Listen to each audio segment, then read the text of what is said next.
Number 9. Traffic jams. At first glance, it feels like common sense. More traffic? Build more roads. Widen the highways. Add another lane or two. Surely that'll help cars move faster. But here's the paradox. The more space we create for cars, the more cars show up. Not fewer. Not the same. More. It's called induced demand. And it's one of those frustrating truths where the fix ends up feeding the very thing it's trying to solve. Make driving smoother. And suddenly people who were taking the train, biking, or avoiding rush hour altogether decide, hey, maybe I'll drive today.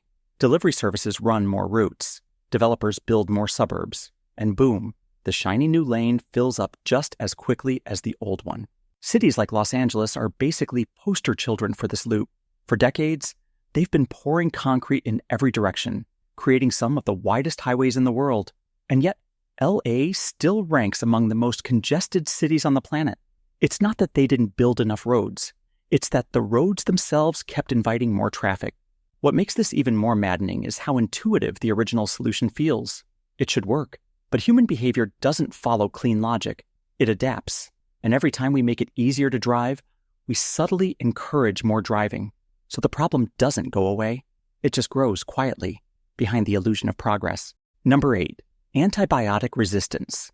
Antibiotics were one of the greatest medical breakthroughs in human history. Infections that once meant a death sentence suddenly became routine. A scraped knee, a sore throat, a post-surgery complication, all manageable. It was nothing short of a miracle. And like most miracles, we clung to it, maybe a little too tightly. Over time, something unsettling started happening. The bacteria we were fighting began to adapt. Every time we took antibiotics unnecessarily, for a virus, or just in case, we gave those microscopic enemies a little more information, a little more time to evolve. And they did. They became stronger, more stubborn.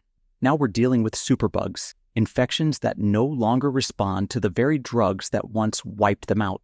This isn't science fiction. It's happening right now. Hospitals around the world are seeing patients with infections that resist multiple antibiotics. And in some cases, doctors are running out of options entirely.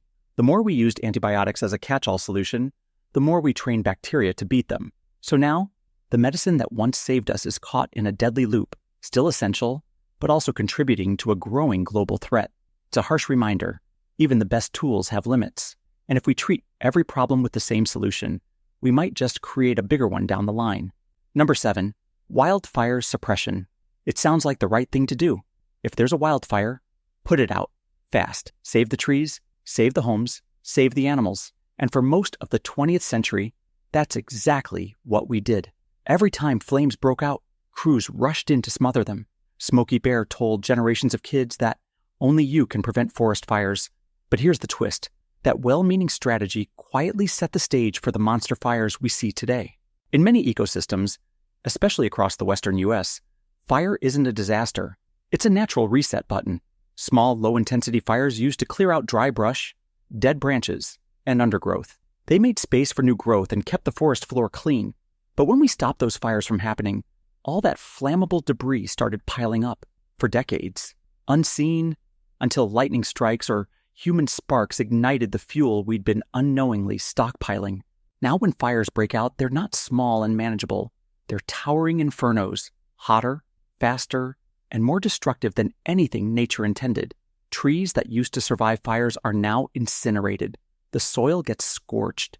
Entire ecosystems collapse. It's a brutal irony. By trying to protect forests in the short term, we made them catastrophically vulnerable in the long term. And this isn't just theory. Places like California and Australia have seen record-breaking wildfire seasons in recent years, driven by a deadly mix of climate change and fire suppression policies. The takeaway? Sometimes, letting nature do its thing, even when it looks destructive, is the smarter, safer move in the long run. Number 6. Email overload. Email started with a simple promise: faster communication, no more waiting on memos or missed calls. Just type, send, and move on. But somewhere between convenience and chaos, the tool meant to save us time became one of our biggest time sinks. Why? Because when you make something too easy, like firing off a message in 3 seconds, people use it all the time. The volume doesn't just increase, it explodes. You're not just dealing with essential notes anymore. You're wading through reply all, status updates, follow-ups, pings disguised as questions, questions disguised as urgency, and threads that should have been a meeting, or nothing at all. It's a classic example of a solution creating its own problem. We wanted speed, but speed brought volume. And now we spend entire mornings just cleaning out digital clutter, chasing that ever-elusive inbox zero, which, let's be honest, is less of a goal and more of a treadmill. You clear it today, and tomorrow, it's back. Not because you're doing it wrong, but because the system itself rewards more, not better. The irony?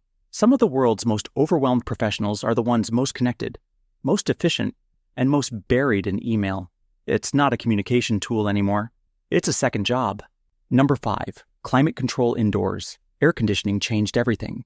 It made sweltering cities livable, turned summer into just another season, and gave us crisp, cool offices even when it's boiling outside. But that comfort came with a hidden cost, one we didn't notice until it started feeding the very problem it was built to escape. The hotter the planet gets, the more we turn on the AC, but air conditioners run on electricity, much of which still comes from burning fossil fuels. So every time we cool our homes, we're releasing more heat-trapping gases into the atmosphere. That makes the climate even hotter, which makes us crank the AC even harder. It's a feedback loop powered by comfort. The more we solve the heat, the more heat we create.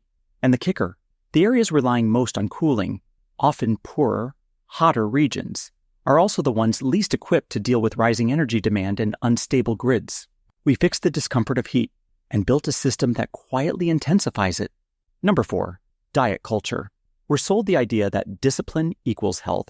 Cut the carbs, skip the meals, punish the cravings, and you'll finally be better, thinner, happier.